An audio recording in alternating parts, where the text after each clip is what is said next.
শনিবার সন্ধ্যা। আজ অমাবস্যা। পুথির মা আজ বিকেলে একটু তাড়াতাড়ি কাজ সেরে চলে গেছে। ওদের পাড়ায় নাকি একটা বাড়িতে কালী পুজো আছে। সে বাড়ির গিন্নিকে হাতে হাতে একটু এগিয়ে দিতে হবে সবকিছু। সন্ধ্যাবাতি দেওয়ার পর সোনাকে নিয়ে পড়তে বসিয়েছিল সুলতা। এখানে মূক ও বধিরদের জন্য সেরকম আলাদা কোনো স্কুল নেই, তাই এ দায়িত্বটা মা হয়ে নিজেকে নিতে হয়েছে সুলতাকে। ছবি আর লেখা দিয়েই সব চেনাচ্ছে সোনাকে। মেয়েটা ধীরে ধীরে লিখতেও শিখছে বেশ। হঠাৎ করে পেটটা যেন মোচড় দিয়ে উঠল। লক্ষণ ভালো ঠেকলো না সুলতার। আর কেউ নেই, তাই সোনাকে পাঠাতে হলো পাশের বাড়িওয়ালার বাড়ি। ভাগ্যিস প্রাচীরের মাঝে একটা দরজা রেখেছেন তহিবুল চাচা, তাই তো এই ভর সন্ধ্যায় মেয়েটাকে রাস্তা দিয়ে ঘুরে যেতে হলো না। কিছুক্ষণ পর সোনার ইশারা বুঝে রুকসানা বেগম এলেন সোনার সাথে। বিপদের আশঙ্কা সত্যি বুঝে তৎক্ষণাৎ সিদ্ধান্ত নিলেন হাসপাতালে যাবার। সোনাকে বললেন তরুকে ডেকে আনতে। তরু এলে বললেন, বেটি আব্বা কো বলো ঘোলা কো বুলায়, হাসপাতাল যেতে হবে, আর তুমি ভি সব দরজা তালা বন্ধ করে এখানে সোনার সাথে এসে থাকো। সুলতার গায়ে হাত বুলিয়ে বলতে থাকেন, কোনো চিন্তা করিস না বেটি, আমরা আছি তো, ডর মত করো। একটা চটের ব্যাগে কিছু কাপড় চোপড়, চিরুনি, গামছা নিজেই নেন গুছিয়ে। মিনিট 10 বাদেই তহিবুল চাচা ঘোলার রিক্সাতে করে হাজির। হেঁকে বলেন, বেগম তুমি সুলতা বহুর সাথে রিক্সা নিয়ে রওনা হও, আমি সাইকেলটা নিয়ে আসছি পিছে পিছে। রুকসানা পরম যত্নে সুলতাকে জড়িয়ে বসেন রিক্সাতে। ছোটবেলায় মাকে হারায় সুলতা। বাবা তো সেতাবগঞ্জের সুগার মিলের অ্যাকাউন্টেন্ট সেকশনে কাজ করতে বরাবরই বাইরে। যৌথ ফ্যামিলিতে সুলতা মানুষ হয়েছে আরও এক দাদা ও দিদির সাথে। কাকিমা মায়ের যত্নেই লালন পালন করেছেন ওদের নিজের সন্তানদের সাথে। খুব মনে পড়ছে কাকিমার কথা।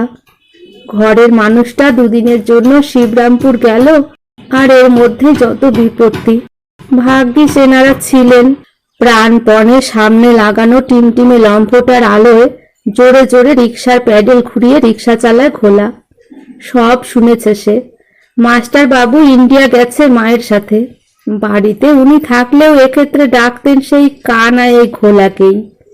হ্যাঁ, নিজের নাম আজ আর মনে নেই ঘোলার। ছোটবেলায় খেলতে খেলতে কোনো বন্ধুর বাটুলের গুলতি এসে লেগেছিল বাঁ চোখটায়। সেই তখনই দৃষ্টি চলে যায় একটা চোখের। চোখটা কেমন ঝাপসা হয়ে যায়। চোখের মনির রঙের কারণে কবে থেকে যে সবার কাছেও খোলা হয়ে উঠল। রবিবারের এই সকাল যেন এক নতুন সকাল। হ্যাঁ, সুলতা ও নিখিলেশ দুজনের কাছেই।